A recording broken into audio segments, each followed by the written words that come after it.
Hi everyone, I am back to read chapter 21 of Because of Winn, Dixie. After I got Otis convinced to come, the rest of getting ready for the party was easy and fun. Me and Gloria decided to have the party at night, when it would be cooler. And the afternoon before, we worked in Gloria's kitchen and made egg salad sandwiches. We cut them up in triangles and cut off the crust and put little toothpicks with frilly tops in them. Winn Dixie sat in the kitchen and looked at us the whole time. He kept on wagging his tail. That dog thinks we making these sandwiches for him, said Gloria Dump. Winn Dixie showed Gloria all his teeth. These ain't for you, she told him. But when she thought I wasn't looking, she gave Winn Dixie an egg salad sandwich without the toothpick. We also made punch. We mixed together orange juice and grapefruit juice and soda in a big bowl. Gloria called it Dump Punch. She said she was the world famous for it, but I had never heard of it before. The last thing we did was decorate the yard all up. I strung pink and orange and yellow paper in the trees to make it look fancy.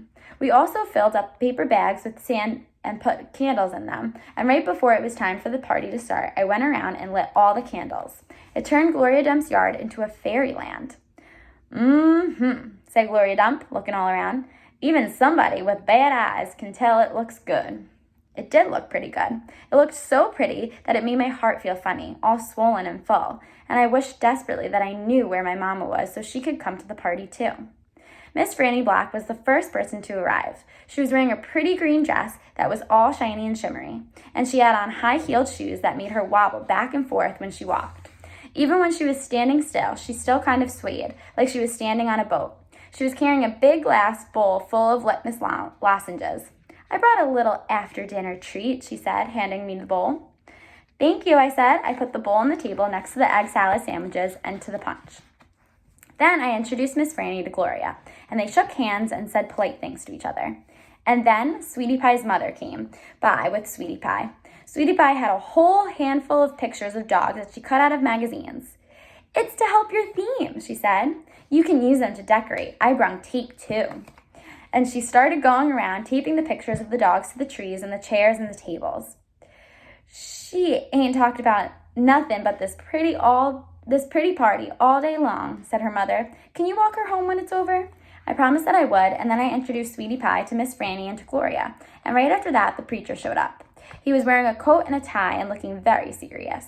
He shook Gloria Dump's hand and Miss Franny Black's hand and said how pleased he was to meet both of them and how he had heard nothing but good things about both of them. He patted Sweetie Pie on the head and said it was good to see her outside of church. And the whole time, Winn Dixie was standing right in the middle of everybody, wagging his tail so hard that I thought for sure he would knock Miss Franny right off her heels. Amanda Wilkinson came, and she had her blonde hair all curled up, and she looked shy and not as mean as usual. And I stood real close to her and introduced her to Gloria Dump. I was surprised at how glad I was to see Amanda, and I wanted to tell her I knew about Carson. I wanted to tell her I understood about losing people, but I didn't say anything. I was just extra nice. We were all standing around smiling at one another and acting kind of nervous when a real screechy voice said, "Gertrude is a pretty bird." Winn Dixie's ears went straight up on his head, and he barked once and looked around. I looked too, but I didn't see Gertrude or Otis. I'll be right back, I said to everybody. Me and Winn Dixie went running around to the front of the house, and sure enough, standing there on the sidewalk was Otis. He had his guitar on his back and Gertrude on his shoulder, and in his hands he was holding the biggest jar of pickles I had ever seen in my life. Otis, I said to him, come around back. That's where the party is. Oh, he said, but he didn't move. He just stood there holding a jar of pickles. Dog, screeched Gertrude. She flew off of Otis's head and landed on Otis's shoulder and landed on Winn Dixie's head. It's all right, Otis, I told him. It's just a few people, hardly any people at all. Oh, said Otis again. He looked around like he was lost. Then he held up the jar of pickles. I brought pickles, he said. I saw them, I said. It's just exactly what we needed. They go perfect with egg salad sandwiches. I talked to him real soft and gentle and low, like he was a wild animal that I was trying to get to take food out of my hand. He took one tiny step forward. Come on, I whispered. I started walking and Winn Dixie followed me. And when I turned around, I saw Otis was following me too.